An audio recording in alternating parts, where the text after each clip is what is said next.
আবারও সবাইকে স্বাগতম জানাচ্ছি। এই ভিডিও টিউটোরিয়ালে আমি আপনাদের অ্যান্ড্রয়েডের বিভিন্ন ফাইল স্ট্রাকচার সম্পর্কে ধারণা দেওয়ার চেষ্টা করব ইনশাআল্লাহ। প্রথমে জাভা ফাইল দিয়ে শুরু করব। লক্ষ্য রাখবেন এখানে আমি অ্যান্ড্রয়েড ইউজ করতেছি এখানে, ঠিক আছে। অনেকের প্রজেক্ট থাকতে পারে, সো আপনারা যেটা করে নেবেন, প্রজেক্ট প্যাকেজ যাই থাকুক না কেন আপনারা এইখান থেকে সিলেক্ট করে অ্যান্ড্রয়েড এটা সিলেক্ট করে নেবেন। দেন এখানে দেখতে পাচ্ছেন অ্যাপে যখন ক্লিক করছে এখানে তিনটা মেইন ফাইল দেখতে পাচ্ছেন, ম্যানিফেস্ট, জাভা এবং আরইএস অর্থাৎ রিসোর্স। ওকে, এই তিনটা ফাইলের নিয়ে আমি আলোচনা করব এই ভিডিও টিউটোরিয়ালে। খুব একটু মনোযোগ সহকারে দেখার চেষ্টা করবেন এবং বোঝারও চেষ্টা করবেন। প্রথমে জাভা ফাইলের কথা বলতেছি। আপনার যখন একটা প্রজেক্ট তৈরি করবেন অবশ্যই একটা জাভা ফাইল থাকবে। আপনি চাইলে এখানে এক বা একাধিক জাভা ফাইলও ক্রিয়েট করতে পারেন। লক্ষ্য রাখেন এখানে মেইন অ্যাক্টিভিটি, এই যে main activity dot Java, right বাটনে ক্লিক করে আপনি চাইলে নিউয়ে গিয়ে আপনার ইচ্ছা মতো আরও জাভা ক্লাস তৈরি করতে পারেন। সো এটা আমরা এখন করতে যাচ্ছি না, আমরা জাস্ট জানার চেষ্টা করতেছি কোথায় কী থাকে। তাহলে জাভা, এইখানে জাভা ফাইলের মধ্যে অবশ্যই থাকবে একটা জাভা ক্লাস থাকবে, আপনি এক বা একাধিক জাভা ক্লাস তৈরি করতে পারেন। ওকে, দেন নেক্সট রিসোর্স ফোল্ডারের দিকে আমি একটু মুভ করবো। রিসোর্স হচ্ছে সবচেয়ে ইম্পর্টেন্ট ফোল্ডার আমার কাছে মনে হচ্ছে, কারণ এখানেই সবচেয়ে বেশি কাজ করি আমরা। সো ড্রয়েবল, ওকে, ড্রয়েবলের মধ্যে কি থাকবে? ড্রয়েবলের মধ্যে ইমেজ থাকবে। আপনার অ্যাপ্লিকেশনে যা যা ইমেজ আপনি ব্যবহার করতে চাচ্ছেন সব কিছু এই ড্রয়েবলের মধ্যে নিয়ে আসতে পারেন। সে ফর এক্সাম্পল আমি এই লিডিং এই ইমেজটা ইউজ করবো কোথাও আমার অ্যাপসের মধ্যে, সো আমি এখান থেকে কপি করে এই ড্রয়েবলের মধ্যে পেস্ট করে দেবো এবং এইখানে অবশ্যই ছোটো হাতের, অবশ্যই নামটা হতে হবে ছোটো হাতের, ওকে দেবো। তারপর দেখতে পারবেন যে ড্রয়েবলে ইমেজ চলে আসছে। এবার এই ইমেজটাকে আপনার যেখানে ইচ্ছা সেইখানে ইউজ করুন, কোনো প্রবলেম নাই। তাহলে ড্রয়েবল ইউজ করা হবে আমাদের ইমেজের জন্য। দেন লেআউটের মধ্যে থাকবে এক্সএমএল ফাইল। আমি আগেই বলেছি প্রতিটা প্রজেক্টের অবশ্যই যেই জিনিসগুলো থাকবে, একটা জাভা ফাইল থাকবে, একটা এক্সএমএল ফাইল থাকবেই। ওকে, সো এক্সএমএল ফাইলটা থাকবে এইখানে, লেআউটটা এখানে থাকবে। এই লেআউটের মাধ্যমে আমরা ডিজাইনিং করে থাকি, যেটা বলেছিলাম। আপনি চাইলে এখানে আরও লেআউট তৈরি করতে পারেন আপনার যদি প্রয়োজন হয়। নিউ লেআউট রিসোর্স ফাইলে গিয়ে লেআউট তৈরি করতে পারেন, কিংবা এক্সএমএলে গিয়েও সেটা করতে পারেন, লেআউট এক্সএমএল ফাইল। ওকে, সো সেটা আমি করতে যাচ্ছি না। দেন মিপ ম্যাপ, আরেকটা ইম্পর্টেন্ট ফোল্ডার। এইখানে আপনারা দেখতে পাচ্ছেন যে পিএনজি, আমি যদি এখানে ক্লিক করি এই ইমেজটা দেখতে পাচ্ছেন, বাট এই ইমেজটা আসলে এখানে আমি যদি আরেকটু ভালোভাবে ক্লিক করি, এখানে দেখতে পাচ্ছেন এখানে একটা, দুইটা, তিনটা, চারটা, পাঁচটা ইমেজ দেখতে পাচ্ছেন। ওকে, এবং একটা রাউন্ডের জন্য পাঁচটা ইমেজ দেখতে পাচ্ছেন। তো এইগুলো সম্পর্কে আমি একটু বলি আপনাদের। অনেক সময় দেখা গেছে আপনি যে অ্যাপটা তৈরি করলেন এবং যে ইমেজটা ইউজ করলেন, সেই ইমেজটা যদি আপনার মোবাইলে একটা জায়গা নেয়, নিশ্চয় বড়, যখন কোনো একটা কোথাও ডিভাইসে রান করবেন, ধরা যাক আমরা যখন ট্যাবে রান করি তখন ট্যাবের স্ক্রিন সাইজ অনেক বড় থাকে। তো আপনার ইমেজটা যদি সেইখানে গিয়ে একই সাইজের মতো দেখায়, অর্থাৎ ছোটো দেখাবে, নিশ্চয়ই ডেফিনেটলি দেখাবে। যদি এই ইমেজের সাইজ নিয়ে আমি যদি মোবাইলে করি, নিশ্চয়ই ট্যাবে দেখা গেছে অনেক বড়, সো ট্যাবের সাইজের তুলনায় এটা অনেক ছোটো দেখাবে, রাইট?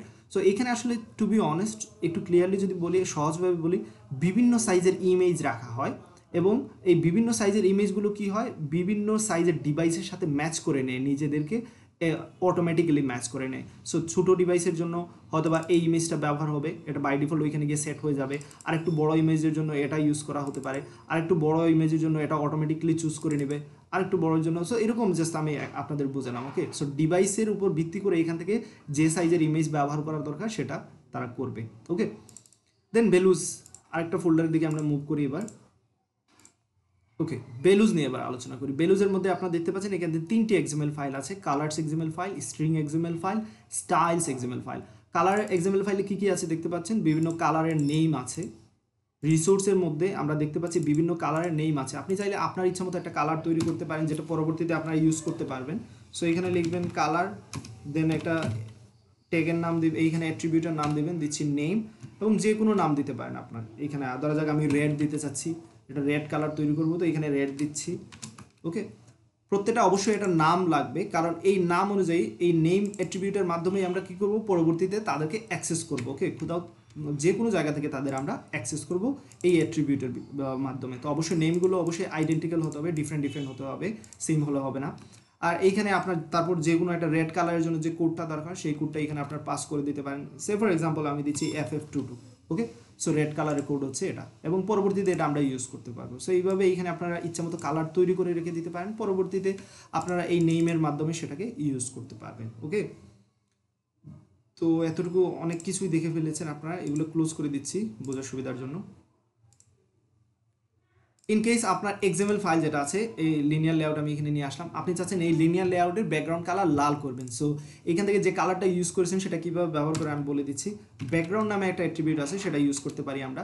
এবং এইখান থেকে আমরা অ্যাক্সেস করব কোথায় যাব, আমরা কালার্সে যাব, লক্ষ্য রাখবেন কালার্সে যাব। সো @COLOR কালার দিলাম এবং দেওয়ার সাথে সাথে এখানে আপনার অপশন দেখাচ্ছে রেড, কারণ রেড নামে আমরা একটা তৈরি করে রেখেছি। সো এখানে আমরা এই রেডটা ইউজ করতে পারতেছি। ওকে, সো এইভাবে আপনারা কীভাবে একটা ফোল্ডারকে অ্যাক্সেস করবেন সেটা দেখিয়ে দিলাম। এইখান থেকে প্রথমে সাইন দিবেন, তারপর কালার চাইলে কালার দিবেন, স্ট্রিং চাইলে এখানে স্ট্রিং দিবেন, তারপর সেটার মধ্যে যাওয়ার জন্য আপনাকে ব্যাকস্ল্যাশ দিয়ে দিতে, সরি ফরওয়ার্ড স্ল্যাশ দিয়ে দিতে হবে এবং যে নেমটা ইউজ করেছেন সেই নেমটা এখানে পাস করে দিতে হবে। এই সকল জিনিস সম্পর্কে অবশ্যই আস্তে আস্তে অনেক কিছু শিখে নেবেন। এই মুহূর্তে জাস্ট আপনারা জেনে নিন কোন ফাইলটা কিসের জন্য ব্যবহার করা হয়। তাহলে ড্রয়েবল হচ্ছে ইমেজের জন্য, লেআউটে আমাদের এক্সএমএল ফাইলগুলো রাখবো, মিপ ম্যাপে বিভিন্ন সাইজের ইমেজ থাকবে যেটা ডিভাইসের সাথে সেট হওয়ার দরকার সেটা হবে, বেলুজের মধ্যে বিভিন্ন কালার তৈরি করতে পারবো কালার এক্সএমএল ফাইলে, স্ট্রিংয়ে এখানে বিভিন্ন ধরনের স্ট্রিং তৈরি করে রাখতে পারবো যেগুলো পরবর্তীতে আমরা ইউজ করতে পারবো, স্টাইলে বিভিন্ন ধরনের স্টাইল তৈরি করে রাখতে পারবো। তো আপাতত এতটুকু থাকবে। এবং এবার মোস্ট ইম্পর্টেন্ট ফাইলে চলে আসি, আরেকটা ইম্পর্টেন্ট ফাইল ম্যানিফেস্ট। ওকে, সো ম্যানিফেস্টে কী করা হয় লক্ষ্য রাখবেন।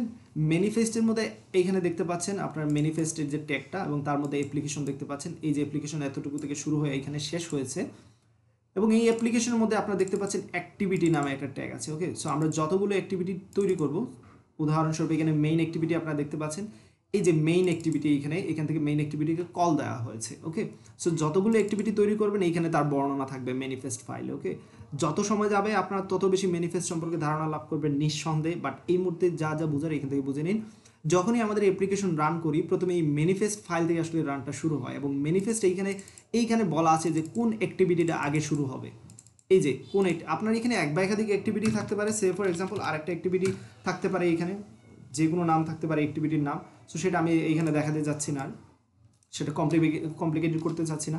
সো ম্যানিফেস্টের মধ্যে এক বা একাধিক যতগুলো অ্যাক্টিভিটি তৈরি করবেন ততগুলো অ্যাক্টিভিটির বর্ণনা থাকবে এবং একটা অ্যাক্টিভিটি থাকবে যেটা আপনার লঞ্চার অ্যাক্টিভিটি, অর্থাৎ যেখান থেকে আপনাদের কাজটা শুরু হবে। ওকে, সো এই অ্যাক্টিভিটি থেকে কাজ শুরু হবে কারণ এইখানের মধ্যে কি আছে, ইনটেন্ট ফিল্টার দেওয়া আছে এবং ইনটেন্ট ফিল্টারের মধ্যে লক্ষ্য রাখবেন আপনার এখানে লঞ্চার কথাটা আছে, অর্থাৎ এই অ্যাক্টিভিটিটা হচ্ছে আমাদের লঞ্চার অ্যাক্টিভিটি। ওকে, এবং অ্যাক্টিভিটির নাম হচ্ছে মেইন অ্যাক্টিভিটি। সো যখনই আমরা কোড রান করি সে ম্যানিফেস্ট ফাইলে আসবে, আসার পর দেখবে যে কোন অ্যাক্টিভিটির মধ্যে ইনটেন্ট ফিল্টার আছে এবং সে দেখবে যে অ্যাক্টিভিটি যেটার নাম হচ্ছে মেইন অ্যাক্টিভিটি, এই যে মেইন অ্যাক্টিভিটি তার মধ্যে কি আছে, ইনটেন্ট ফিল্টার আছে। সুতরাং সেটা হচ্ছে আমাদের লঞ্চার, এখানে বলে দেওয়া আছে সেটা হচ্ছে লঞ্চার।